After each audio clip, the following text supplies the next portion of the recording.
This is Dinesh Gangasani. Welcome to my channel think about this. హర్యానాలోని ఒక బహిరంగ సభలో మాట్లాడుతూ భారత ప్రధాని మోడీ సంచలనమైన వ్యాఖ్యలు చేయడం జరిగింది.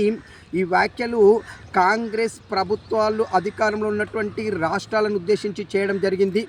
ఏది ఏమైనా మోడీ వ్యాఖ్యలను బట్టి చూస్తే హిమాచల్ ప్రదేశ్లో అభివృద్ధి పనులకు ఆటంకం కలుగుతుందని, అభివృద్ధి పనులు సరిగ్గా జరగట్లేదని, కర్ణాటకలో ప్రతిదీ కూడా ఖరీదైపోయిందని చెప్తూ తెలంగాణ విషయంకి వచ్చే వరకు ఇక్కడ మన చట్టానికి సంబంధించినటువంటివి ఉల్లంఘిస్తూ మొత్తంగా బుల్డోజర్ రాజ్యం నడుస్తుందని, అడవులను నాశనం చేస్తున్నారని మోడీ వ్యాఖ్యలు చేయడం జరిగింది.